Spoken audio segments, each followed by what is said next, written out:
IPhone return, सियासत हुई high. BJP विधायकों ने लौटाया आईफोन। बीजेपी और कांग्रेस के नेताओं में जुबानी जंग।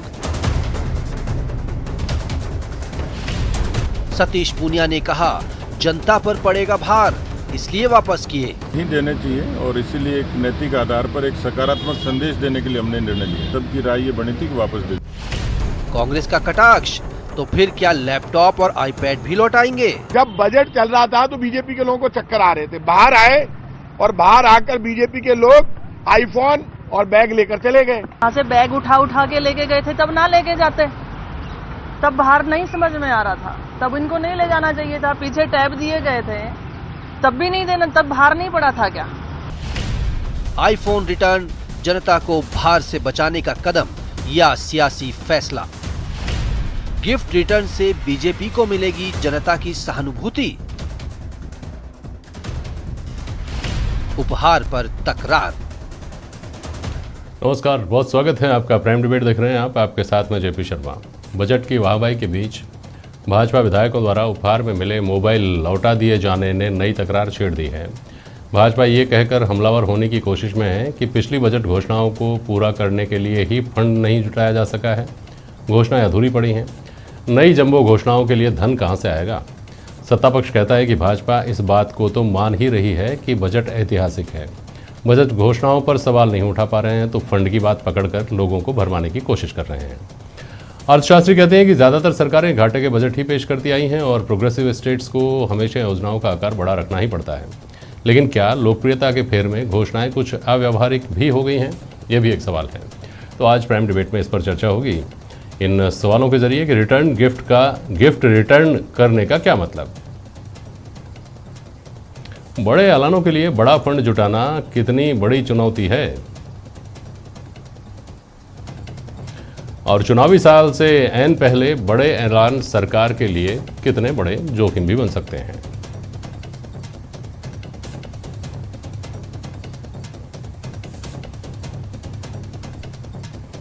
सुमित गोदारा जी हमारे साथ, भारतीय जनता पार्टी के विधायक। रघुवीर पूनिया साहब हैं, चार्टर्ड अकाउंटेंट हैं। आरसी चौधरी साहब हैं, कांग्रेस के प्रवक्ता हैं। और मेहमान हमारे साथ जुड़ेंगे।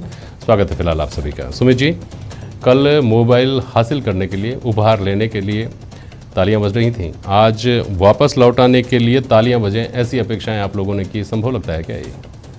शर्मा जी, जब कल जो मोबाइल की आप बात कर रहे हो, हमें किसी को इस बात का नहीं ध्यान नहीं था।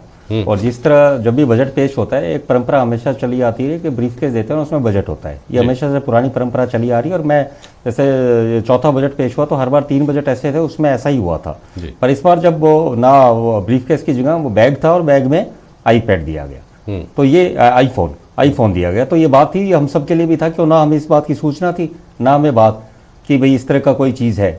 तो बिल्कुल ये बात जो हमारे संज्ञान में नहीं थी, तो उस बात का बिल्कुल वापस देना जाना। अच्छा, आपको पता नहीं था कि आपको मोबाइल दिया जा रहा है? नहीं, बिल्कुल किसको दिया, बिल्कुल उस टाइम ही। आप अपनी बात कर रहे हैं, सारे विधायकों की बात? मैं हमारे किसी को नहीं था। मैं शर्मा जी, शर्मा जी कल से पहले ही सोशल मीडिया रंग गया था इन बातों से। शर्मा जी, मैं एक बात कहूँ आपको, जब पहले जो बार बार बात आ रही है लैपटॉप की और उसकी, तो वो बात पूरे विधानसभा पटल पर बोली गई थी, नेता प्रतिपक्ष के द्वारा चर्चा करके किया गया था और सबसे पूछा गया था, सबके संज्ञान में लाकर। और वो कोई 2-3 महीने बाद वो चीज हुई और सबसे पूछा गया क्या आपके काम आ सकता ऑफिस के लिए। वो बात थी, वो ना कि कोई गिफ्ट था, ना बात वो इस तरह के विधायकों के काम आने वाली थी, और वो सबने लिया। पर ये आईफोन का जो इस तरह की परंपरा राजस्थान में नहीं रही है, और मैं ये कहूंगा कि इस तरह होना भी नहीं चाहिए। और यदि होता कोई इस तरह की आप चीज करो तो कम से कम नेता प्रतिपक्ष के संज्ञान में और विधायकों के संज्ञान में होना चाहिए। ऐसे बैग में डाल दो, ये कहीं भी उचित नहीं है। और मेरे ख्याल से इसका संदेश भी पूरे प्रदेश में गलत गया है कि एक तरफ तो जब हम राजस्थान की वित्तीय स्थिति सही नहीं है, राजस्थान जिस तरह बजट की घोषणा है वो भी सारी अधूरी है, 3 बजट पहले और चौथा बजट मुख्यमंत्री से घोषणा कर रहे हैं, तो कहीं ना कहीं ये राजस्थान की जनता के साथ न्याय नहीं होता। और एक विधायक होने के नाते भी मैं ये कहूंगा कि इस तरह सीधा कोई चीज देना बिना हमारे नेता प्रतिपक्ष के, पार्टी के नेताओं के, पार्टी के हायरार्की के बिना, तो विधायकों के तो ये कहीं भी उचित नहीं कहूंगा मैं इसको। ठीक है, पहले आरसी चौधरी की प्रतिक्रिया ले लूं, फिर आता हूं आपके पास। बोलिए चौधरी जी। देखिए, भारतीय जनता पार्टी के विधायक ने इस बात का जिक्र किया कि नेता प्रतिपक्ष से एक बात करके अगर देते तो निश्चित रूप से सोचते। क्या इससे पूर्व में जब आपको लैपटॉप दिए गए, आईपैड दिए गए, जब आपको फ्लैट दिए गए, बहुत ही रियायती दर पे दिए गए करोड़ों के फ्लैट, बहुत सी आप जब आपकी चाहे सैलरी में बढ़ोतरी होती है, चाहे आपके भत्तों में बढ़ोतरी होती है, या फिर आपकी पेंशन में बढ़ोतरी होती है, एक स्वर में तमाम चीजें बोलते हैं। दूसरा, इन्होंने कहा अनभिज्ञता जाहिर की कि उस बैग में क्या था हमें पता नहीं था। उसके अंदर भारतीय जनता पार्टी के बहुत से अधिकांश विधायकों ने उसको खोल के अंदर अपने मोबाइल की सिम डाल ली, लेकिन उसके बाद में जब बजट पे इन प्रतिक्रिया के पास में कुछ रह नहीं गया था, रात की 10 बजे तक भारतीय जनता पार्टी के शीर्ष नेताओं के चाहे सोशल मीडिया के हैंडल्स हो, उन पे कोई प्रतिक्रिया नहीं थी। सिर्फ एक राजेंद्र राठौड़ जी की ये प्रतिक्रिया आई कि ये बजट इसके द्वारा पेश किया जा सकता था किसान बजट के लिए।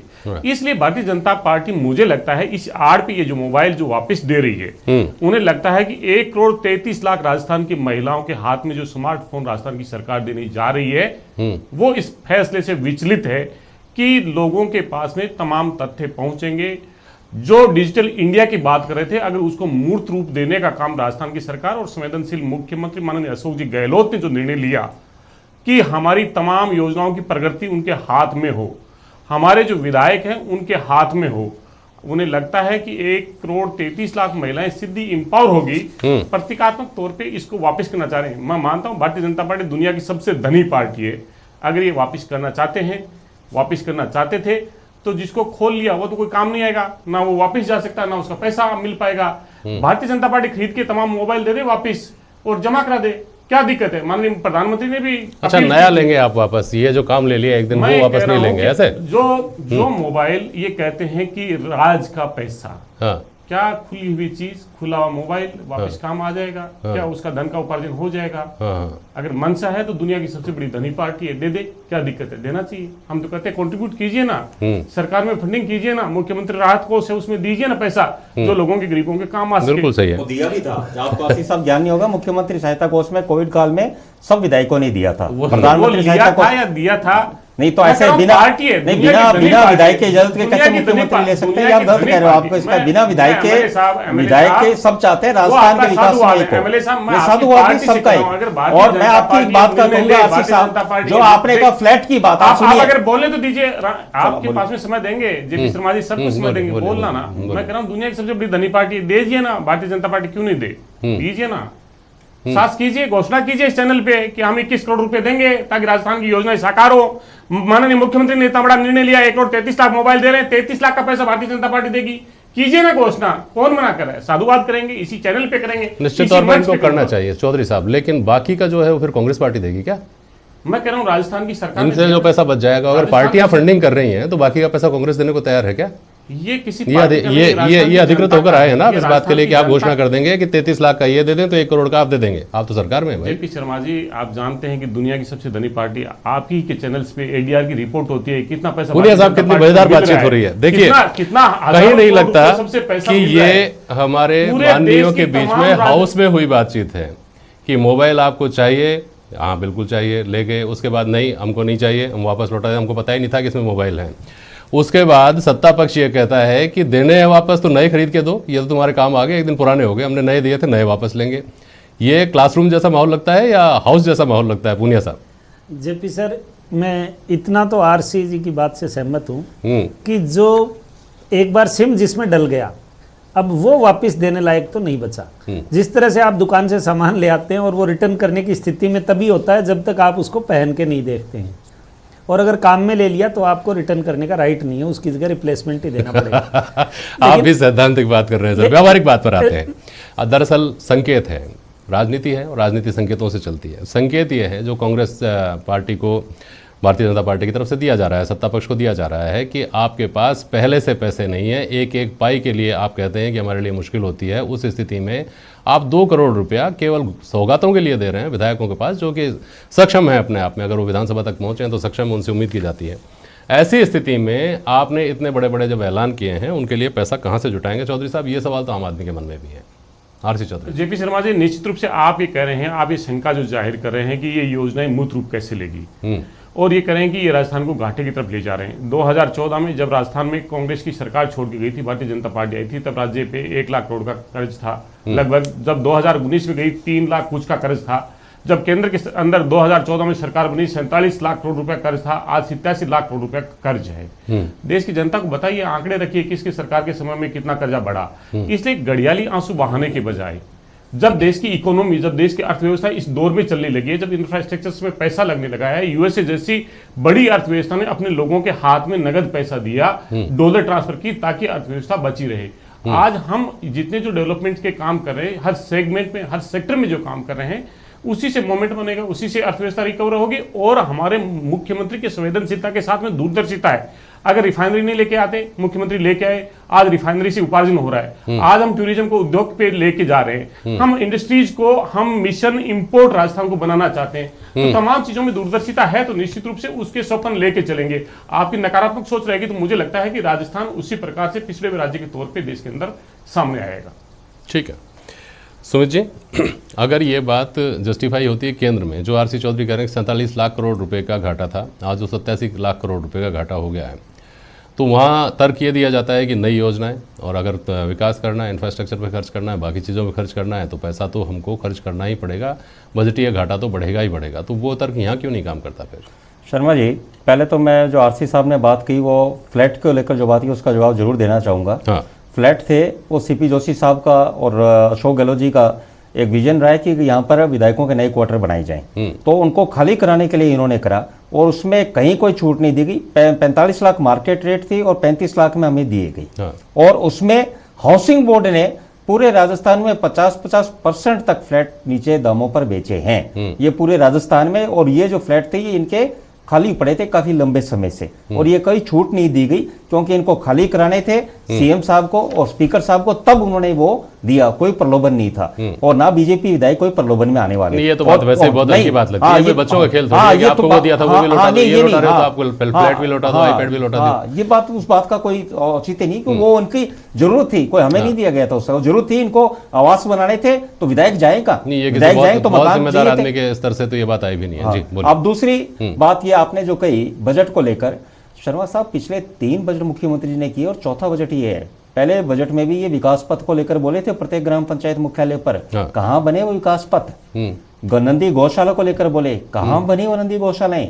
बाहर विधायक को 10 ट्यूबवेल दिए, पिछले साल बजट में बोले, मुझे बोले गए आज तक कहां है ट्यूबवेल? कहीं ट्यूबवेल नहीं बने। तो सिर्फ घोषणाएं करने से कुछ नहीं होता। मैं मेरे क्षेत्र की बताता हूं, कितनी सड़कें इन्होंने घोषणा कर। बीकानेर जिले जहां से मैं आता हूं, 3 मंत्री और 4 जिनको मंत्री पद का दर्जा चेयरमैन बोर्ड के हैं, और हालत ये है जो 3 मुख्यमंत्री जी ने पिछले जो हर जिले को सड़कें दी, उसमें एक पे भी काम नहीं हुआ। और तीनों सड़कों के लिए उन्होंने क्या करा, पीलूडी से, क्या पीलूडी नहीं देगा, यूआईटी बनाया, यूआईटी का पैसा है 0, यूआईटी करें एडीबी से लोन लेकर वो सड़कें बनाए। वो कब बनेगी, क्या बनेगी? तो ऐसी बजट घोषणाओं का क्या तात्पर्य शर्मा जी, जो जमीन पर ही नहीं है? कम से कम हर व्यक्ति चाहेगा कि कार्य हो, वो दिखे। मैं तो ये कहूंगा कि जयपुर जो राजधानी है, आज 3.5 साल इस सरकार को हो गए, ये ओवरब्रिज हैं कब से पड़े? 3.5 साल से। इतना टाइम लगता है इन कामों को। आपके ऑफिस इधर आते हैं, सारा क्षेत्र देखो, ये कब के पड़े, कोई काम ही नहीं हो रहा। ये हकीकत है पूरे राजस्थान की। जब Jaipur Rajasthan central civil lines में ये दृश्य है, तो आप पूरे राजस्थान की क्या होगी कल्पना आप कर सकते हो। रघुवीर पुनिया कुछ कहना चाह रहे हैं बीच में, बोलिए। जेपी सर, ये बात बिल्कुल सही है कि ये एक सेंसिटिव और पॉपुलिस्ट स्टेप है बीजेपी का। और इनको अवश्य राजनीतिक फायदा मिलेगा।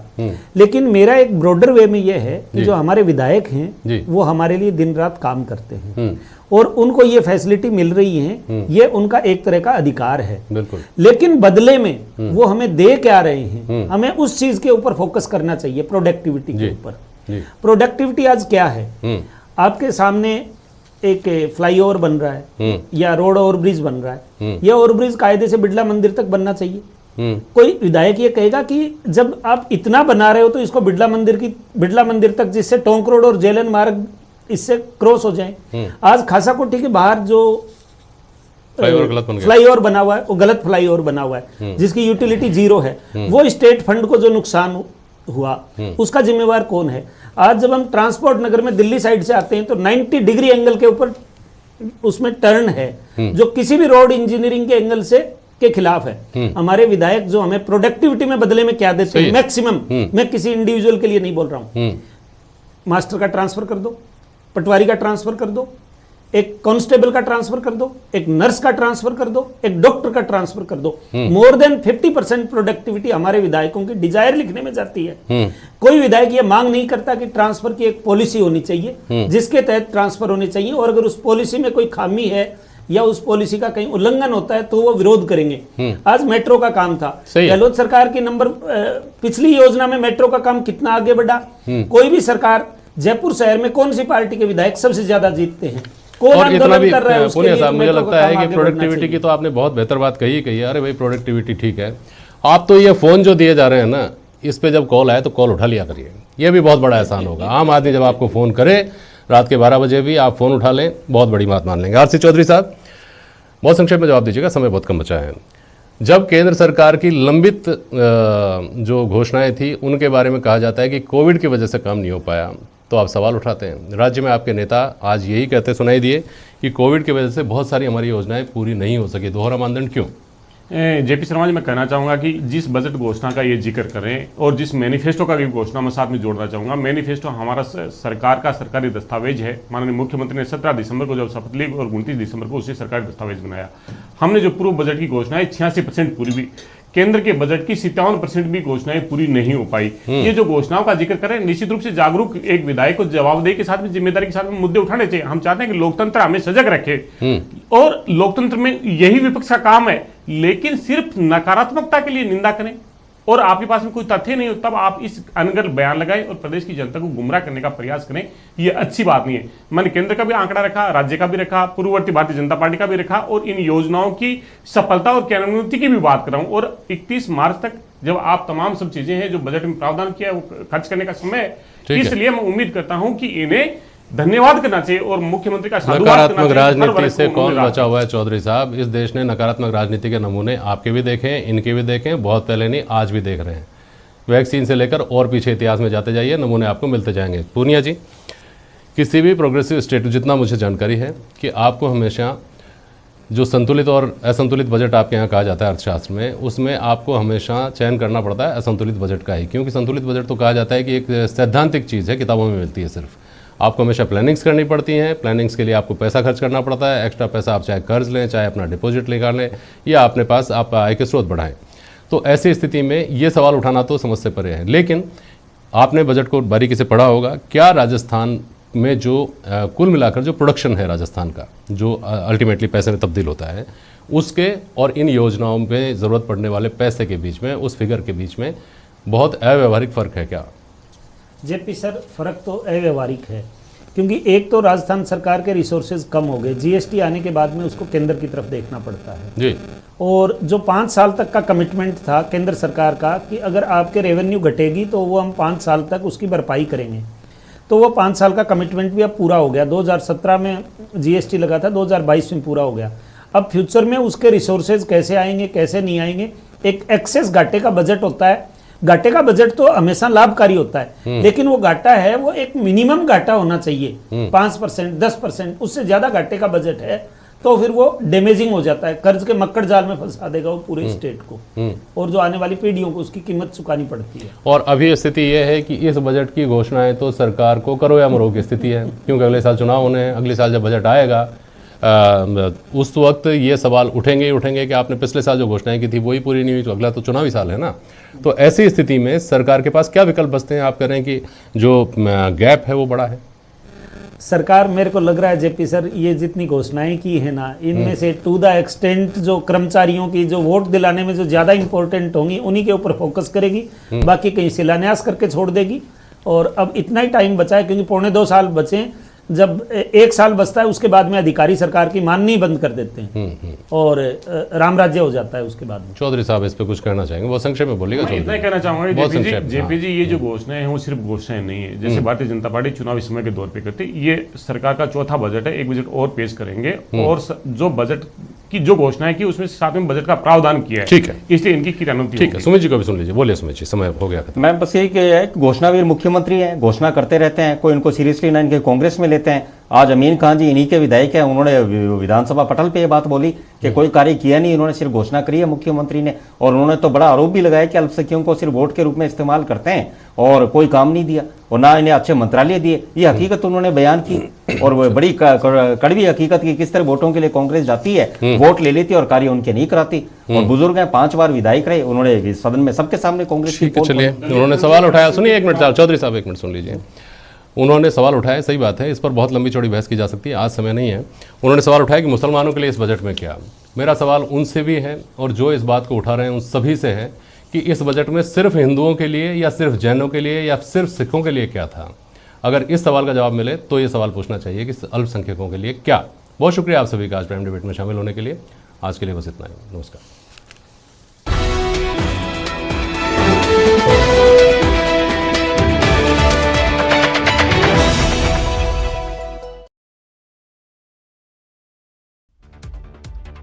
जम्मू कश्मीर के बारामूला और शोपियां